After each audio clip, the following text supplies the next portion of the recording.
You're now listening to the Supply Chain Secrets Podcast, the ultimate insider's guide for all things ocean shipping. Presented by NYSHAX. Welcome back to Supply Chain Secrets. It's been a few months since our last episode because, well, shit happens. We know all too well the disruptions that get in the way of global trade and how it can throw your priorities for a loop. But we've been busy at NYSHAX building tech to help shippers, NVOs, and carriers regain control of their supply chain amidst the ever-present chaos, and it's been an impactful journey. But that's not what we're here to talk about today. If you've been a subscriber to the podcast, you know that we always host heavy-hitter industry experts. You'll be excited to learn that today we've added a lot of extra bench strength. So let me introduce you to an industry veteran you already know and love, who will be a fixture on this podcast moving forward. Can I get a drum roll, please? Introducing Lars Jensen. Lars, welcome to the show. Thank you. Wonderful introduction. For the uninitiated, let me introduce you to this industry titan. Lars is the CEO of Vespucci Maritime and an expert on all things ocean shipping. If you've ever been to TPM or just about any industry event, you've probably heard him take the podium and deposit tons of data and forward-looking predictions. Lars, you really have a reputation for being quite serious about ocean shipping. I thought it might be fun to kick off with some fun facts or questions so folks can get to know you a little bit more. What do you say? Sure thing. Let's do it. All right. So first question, if you were a container on a cargo ship, what would you be carrying and why? I would be carrying loads of travel stuff. If I really had a full container, you would likely see a Jeep or a small expedition vehicle going to weird places around the world. What are some of those weird places that you've been to before? Oh, all sorts of great places, stretching from relaxation in Hawaii to nice lunches on the beaches of Mogadishu or roaming through the bazaar in Kabul in Afghanistan. It's amazing.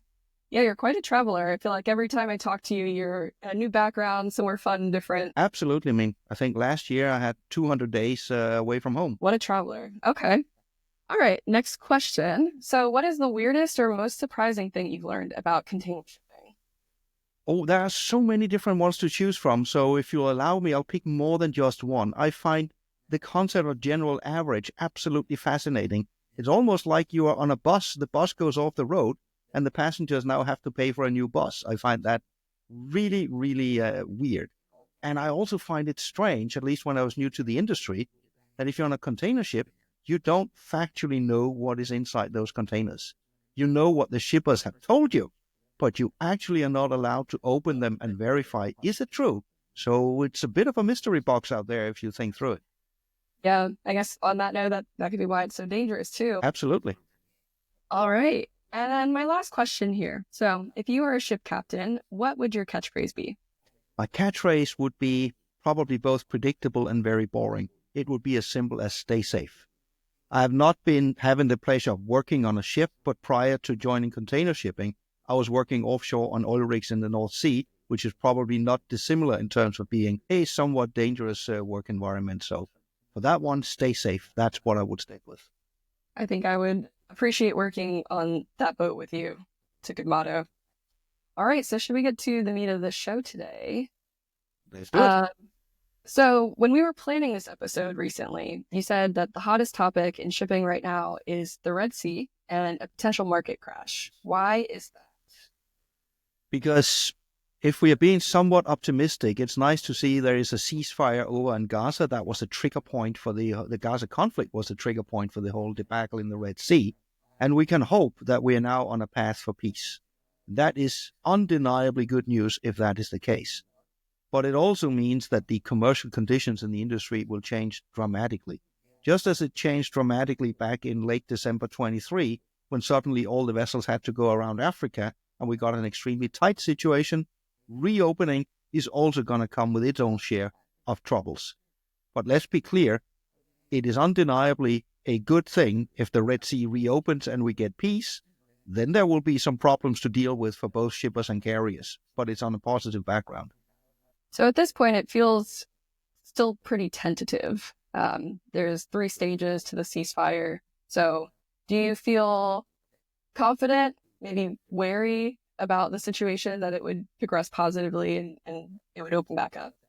that is potentially where all of the listeners and viewers to this will recognize that I'm probably 1,000 years old, and at least a little bit boring.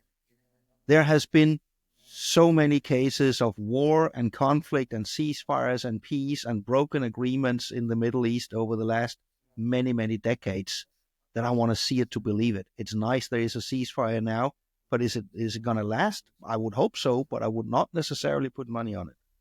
And it seems like the carriers are also kind of waiting to see what happens. No one's immediately opening up that trade route right now. No, and I think that's the sensible thing to do as well. I mean, if we're being completely honest about this, we don't know if the ceasefire agreement will extend beyond the 6 weeks. And if I'm a carrier and I have to make the decision to now go back through the Red Sea, I would need to be fairly confident that this is a permanent situation.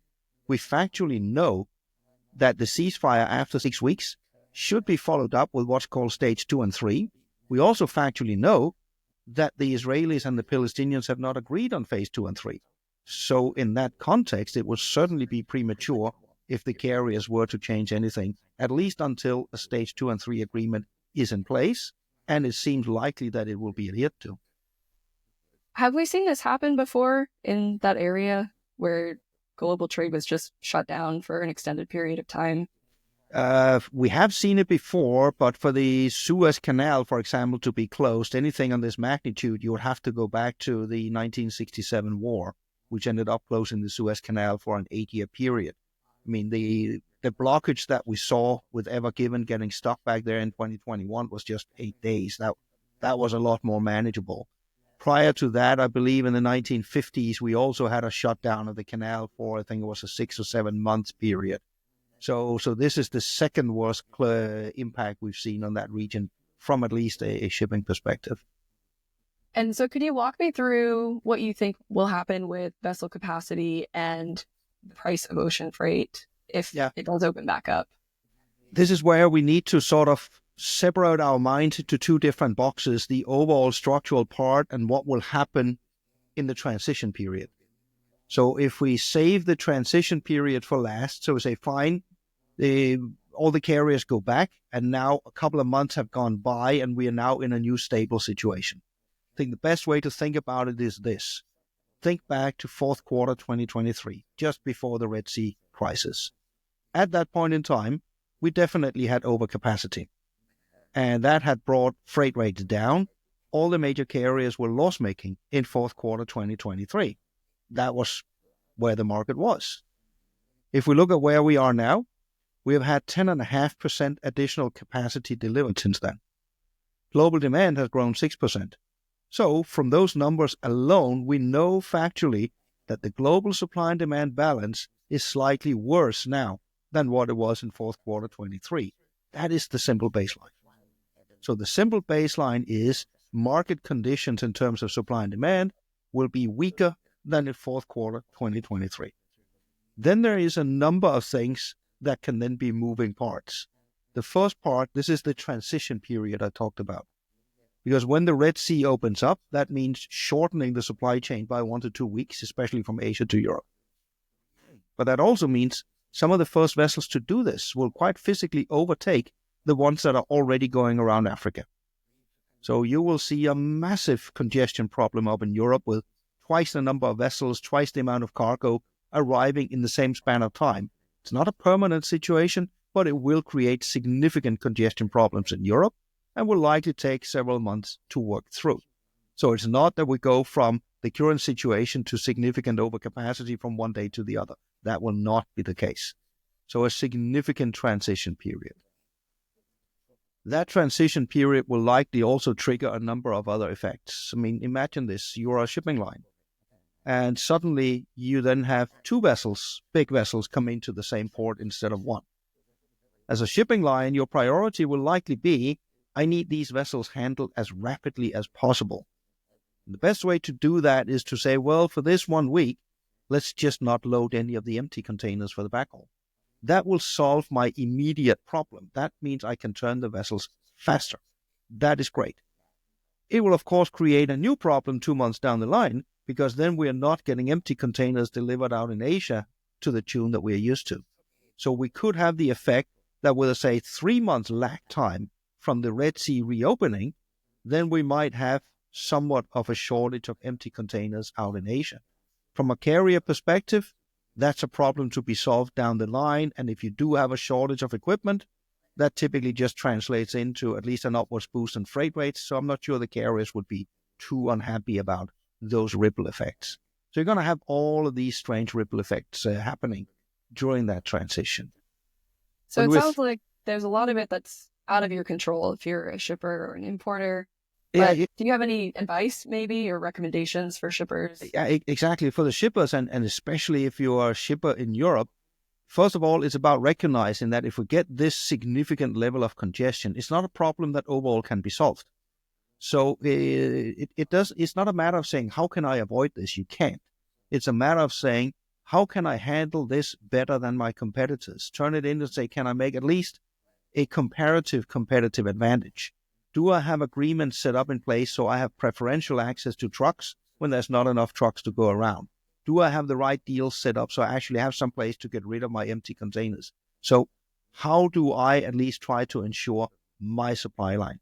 Don't try to look for a solution that can avoid this, because you can't. It will just be the reality. But how can you navigate it better than your competitors?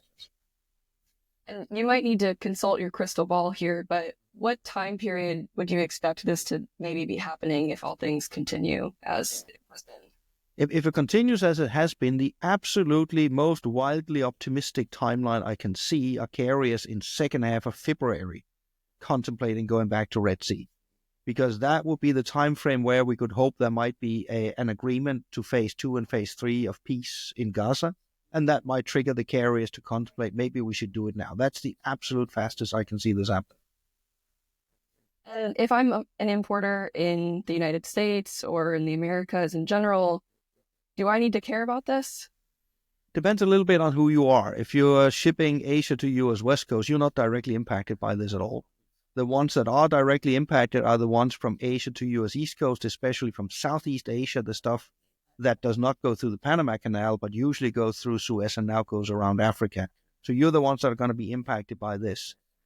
But you're not going to see the same level of congestion problems from this as Europe, because a lot of the capacity arriving on the US East Coast is not related to the Asia-US East Coast trade anyhow. So the impact here is going to be much smaller on the direct ripples. You're then going to be subjected to the same indirect ripples.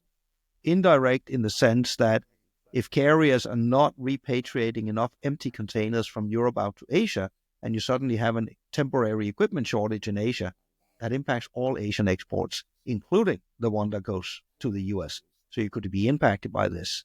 And once we then get into this overcapacity issue again, well, vessels get reshuffled. That always happens. So this is not just an Asia-Europe thing. That is going to go to all trades as well.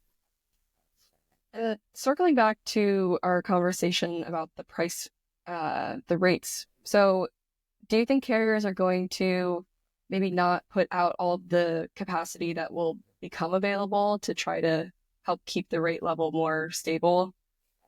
I think we will see a progression of events. The first thing that's going to happen basically at the same time as they go back to using the Red Sea is they will have a number of services that potentially will still go around Africa on the backhaul. Simply because the vessels are not full anyhow. A lot of the cargo is not time sensitive. It's low-paying backhaul cargo. Some of them actually did this also before the Red Sea crisis, simply to absorb some of the overcapacity. It's not going to solve the overcapacity problem, but some of it. You're going to see that more or less immediately. Then you could envision if they genuinely become loss-making for a couple of quarters, you would expect them to begin to lay up vessels, lay them at anchor, as we've seen sometimes in the past when we have cyclical downturns, but that would not be something they would do right off the bat. You would also see them begin to scrap a lot more vessels. For all practical intents and purposes, we haven't seen vessel scrapping for 5 years. I mean, with the freight rate levels first during the pandemic and now during the Red Sea crisis, even if it's an old rust bucket, I mean, you can charter it out at high prices so it keeps sailing. So there's a major overhang of older vessels. So once we get significant overcapacity, rates become loss-making, we're going to see a rapid ramp-up of scrapping, but that is going to happen with a lag time. This will only start to ramp up months after the freight rates have gone down. So when you say scrapping, do you mean permanently removing the vessel? Yes. I mean, you always have vessels every year that ought to be scrapped because they're too old, but because of market conditions, that has really not happened for the last 5 years. So some of these vessels that are out there are exceedingly old. Have there been any other crises that you can think of that have had as great of an impact as this one has? Well, in terms of impact, there are really two different crises we can talk about here. We can talk about the crisis of 2024, which was a crisis for the shippers in terms of how much did it suddenly cost. Yes, there was obviously a larger one. That was the pandemic. So 24 was nowhere near as bad as the pandemic. The one we are now heading into with a cyclical downturn and overcapacity, I'm not really seeing that as a major crisis. I see that as a normal cyclical downturn. I mean, this industry has always been cyclical. And if you look at shipping beyond container shipping, so tankers and bulkers, it's been cyclical for hundreds of years. And the downturn we are facing now is not unique. It's not particularly bad either.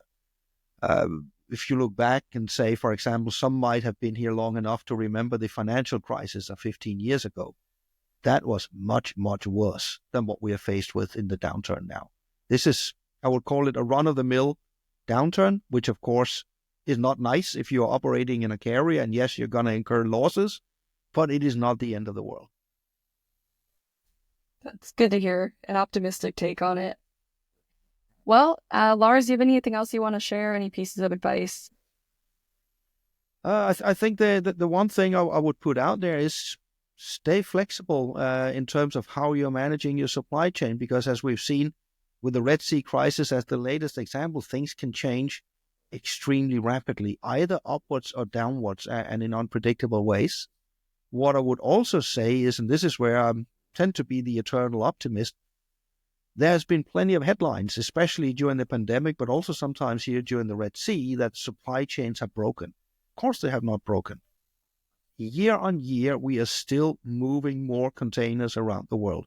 So despite the pandemic, despite the Red Sea crisis, despite everything that's been thrown at global trade, we are consistently moving more freight every single year.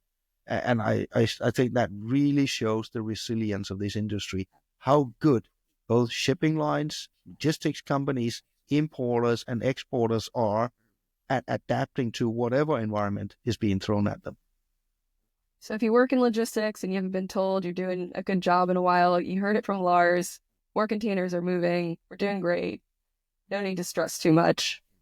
Well, I would say that was a pretty great first episode. I think our audience is going to get really excited when they see some of our upcoming topics that we plan to cover in the next few weeks. Who else would dare touch the topic of will Trump make shipping great again?